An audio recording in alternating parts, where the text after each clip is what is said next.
Hello दोस्तों, आज मैं केमिस्ट्री क्लास 11th का फर्स्ट चैप्टर पढ़ाने जा रहा हूँ, रसायन विज्ञान भाग 1 का।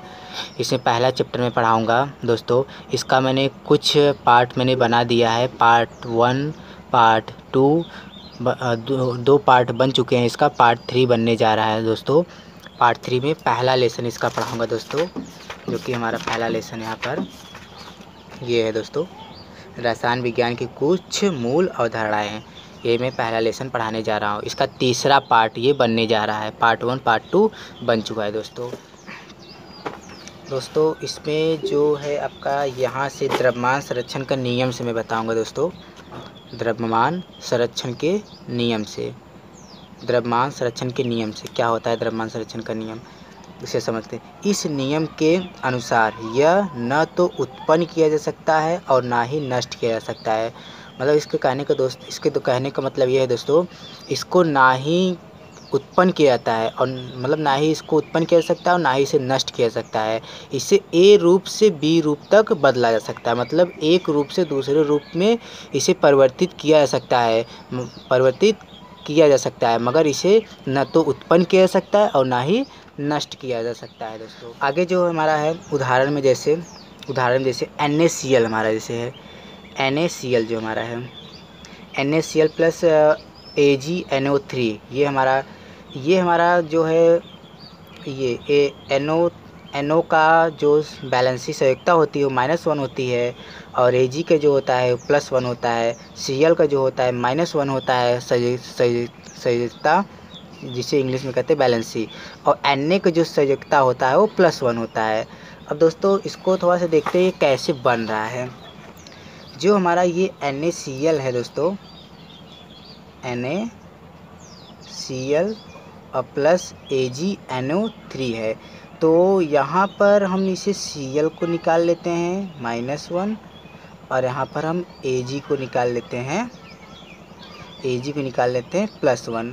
दोस्तों इसकी तिर्यक गुणा होगी। जब तिर्यक गुणा होगी तो ये -1 ये +1 ये आपस में, जब इसका क्रॉस मल्टीप्लिकेशन होगा तो ये आपस में माइनस प्लस ये आपस में हट जाएंगे। जब ये हट जाएंगे तो हमारा बनेगा AgCl बनेगा दोस्तों, AgCl बनेगा।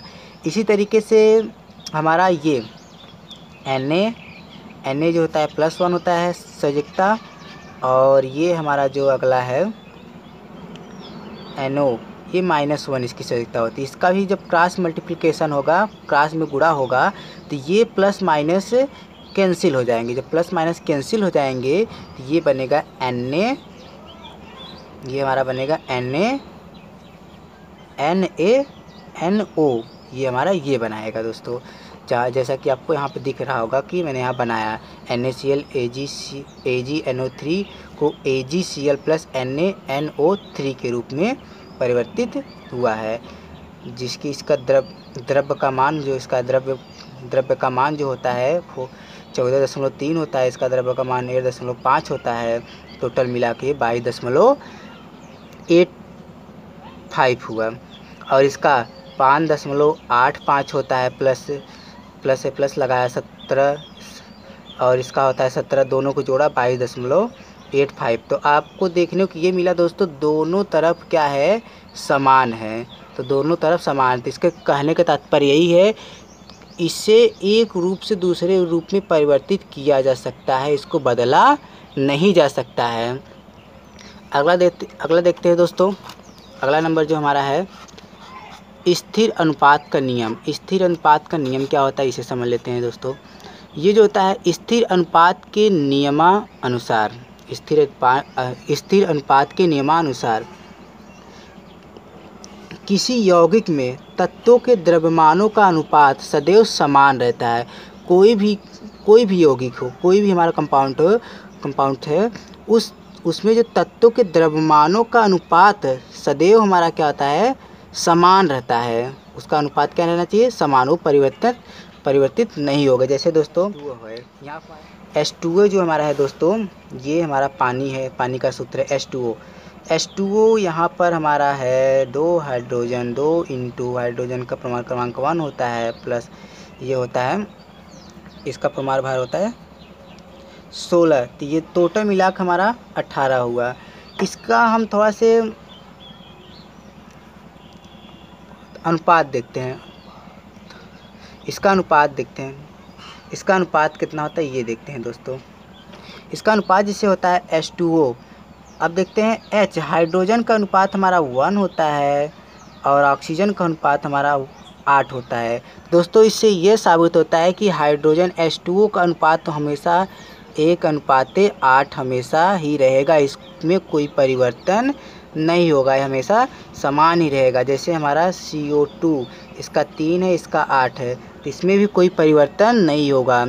ये यहाँ जैसे 3:8 है तो हमेशा यही रहेगा, इसमें जैसा कि आपको उदाहरण दिया गया है। आगे क्या है देखते हैं दोस्तों। गुणित अनुपात का नियम। गुणित अनुपात का नियम देखते हैं दोस्तों। जब दो तत्व आपस में, ध्यान देखिएगा दोस्तों, जब दो तत्व आपस में संयोजित होकर एक से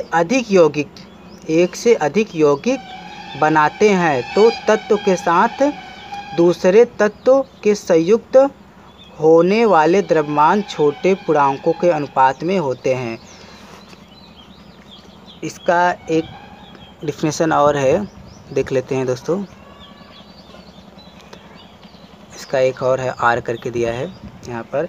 जब दो तत्व परस्पर सहयोग करके, जब दो तत्व आपस में सहयोग करके 2 या 2 से अधिक यौगिक बनाते हैं,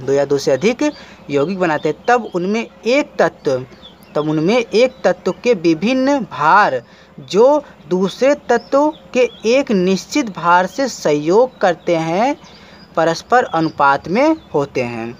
देखते हैं उदाहरण, जैसे दोस्तों ये हमारा N2O है, N2O। अब देखते हैं N का जो भार होता है 14 होता है और ये जो हमारा 16 जो होता है ऑक्सीजन का भार होता है। N2O2, N का भार 14 होता है, O2 का भार हमारा होता है, O2 का भार कितना होता है 16। 2 है तो 16 दूना 32 हो जाएगा। 2 है तो 16 दूना क्या हो जाएगा 32 हो जाएगा। 32 ऑक्सीजन का होता है। N2O5, N का 14 N का भार होता है और हमारा ऑक्सीजन होता है जो 16 होता है। यहाँ पर 5 ऑक्सीजन है तो 16 पंचे 80, ऑक्सीजन का भार 80 हो जाएगा। H2O2 H2 का 2 होता है, O2 का 16, 2 है तो 2 16 32, टोटल ये हो जाएंगे 34 हो जाएंगे दोस्तों। अब आगे स्क्रीनशॉट लेना चाहते हैं ले लीजिए दोस्तों। अब आगे हम पढ़ना चाहते हैं, आगे बढ़ते हैं।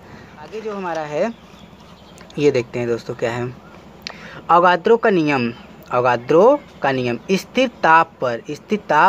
ताप व दाब पर, मतलब एक निश्चित ताप व दाब पर गैसों का आयतन अणुओं की संख्या के समानुपाती होता है। मतलब कोई हमारा आयतन है, आयतन और गैस की मोलों की संख्या है n, मतलब आयतन गैस की मोलों की संख्या के क्या होता है समानुपाती होता है।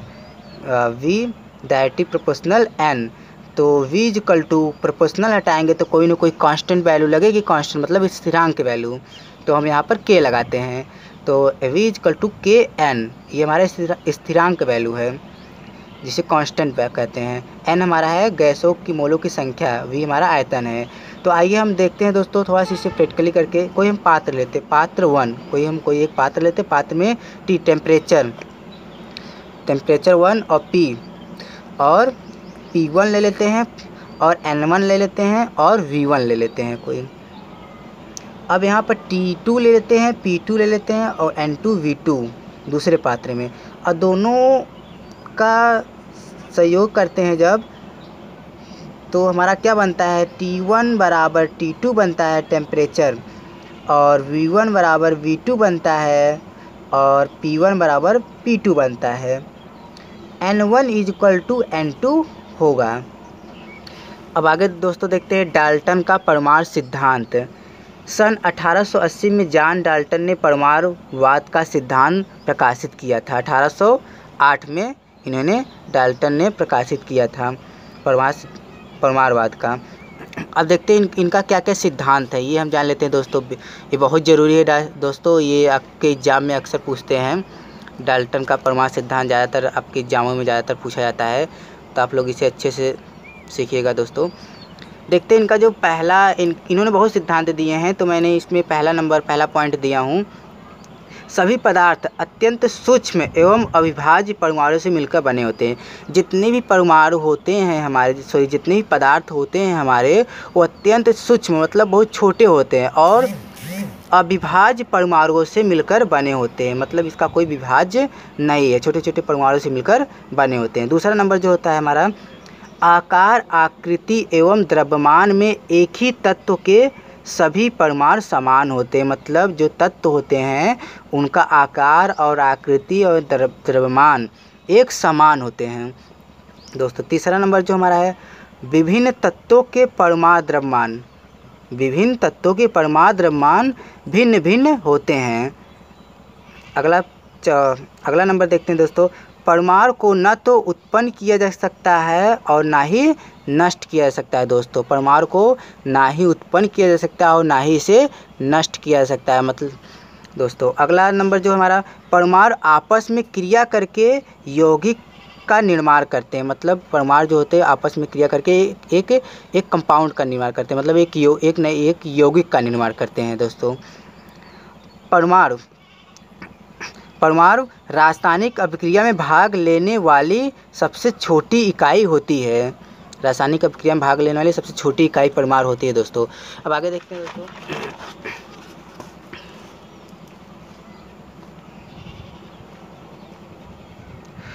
परमाणु द्रव्यमान देखते हैं। किसी द्रव्य का परमाणु कार्बन 12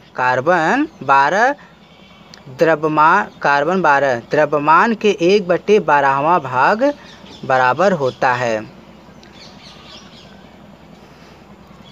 इसे परमाणु द्रव्यमान कहते हैं। एक कार्बन का 1/12वां भाग होता है परमाणु द्रव्यमान।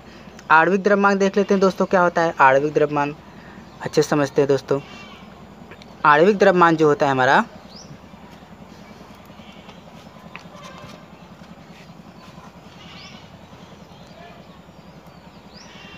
किसी अणु में उपस्थित विभिन्न परमाणु द्रव्यमानों का योग, मतलब द्रव्यमानों का जोड़ आणविक द्रव्यमान का योग कहलाता है। जैसे उदाहरण में जैसे CH4 मैंने ले लिया, ये हमारा जैसे कार्बन 12 होता है, हाइड्रोजन यहाँ पर 1 है, परमाणु क्रमांक 1 होता है, 4 1 गुणा हो गया तो 4 1 4 हो जाएगा, 12 4 16 हो जाएगा, योग कहलाता है। तो ये आपको समझ आ गया होगा दोस्तों। आगे हम बढ़ते हैं। अब इसे फेयर भी बना सकते हैं एकदम step by step, NCERT book से पहला chapter step by step, heading by heading ये मैं पढ़ा रहा हूँ दोस्तों। इसको आप फेयर भी बना सकते हैं, अच्छे से रिपीट भी कर सकते हैं। अगला है मोल संकल्पना और मोलर द्रव्यमान। किसी पदार्थ का एक मोल उसकी वह मात्रा है जिसमें उतने ही कण उपस्थित हैं जितने कार्बन 12 समस्थानिक के ठीक 12 ग्राम में या 0.012 kg में परमाणु की संख्या होती है दोस्तों हम इसे समझते हैं। एक मोल परमाणु की संख्या जो होती है 6.023 × 10⁻23 ये होती है दोस्तों। ये ज़रूर याद कर लीजिए। इसे n बराबर दिखाते हैं दोस्तों। ये वेरी इंपॉर्टेंट है, आपके सवाल में क्वेश्चन जब भी पूछा जाता है तो ये चीज़ ज़रूर आता है उसमें। परमाणु प्रति मोल, इतना परमाणु प्रति मोल होता है। इसे अवोगाद्रो की संख्या भी कहते हैं। मूलानुपाती सूत्र, अगली हेडिंग जो हमारी है दोस्तों वो मूलानुपाती सूत्र। किसी यौगिक में उपस्थित विभिन्न परमाणुओं के सरलतम पूर्ण संख्या का अनुपात मूलानुपाती सूत्र कहलाता है। उदाहरण में H2O, H2H, हाइड्रोजन हमारा 2 है, पॉइंट अनुपात हमारा 1, मतलब 2:1 में ये बनेगा हमारा दोस्तों। अब आगे देखते हैं दोस्तों। ये जो दोस्तों है आणविक जो सूत्र है, किसी यौगिक के अणु में उपस्थित विभिन्न परमाणुओं का सही संख्या का आणविक सूत्र कहलाता है मूलानुपाती सूत्र। जैसे सॉरी दोस्तों, ये इसका एग्जाम्पल नहीं है, मैं एग्जाम्पल इसका पार्ट नेक्स्ट पार्ट में इसका एग्जाम्पल दूंगा दोस्तों।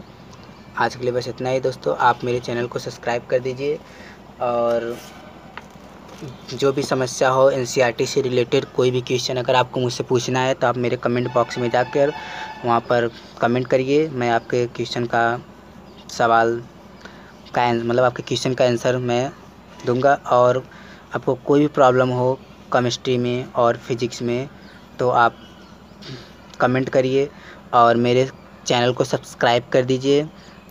नीरज कृष्णा कोचिंग क्लासेस के नाम से है ये। थैंक यू वेरी मच दोस्तों।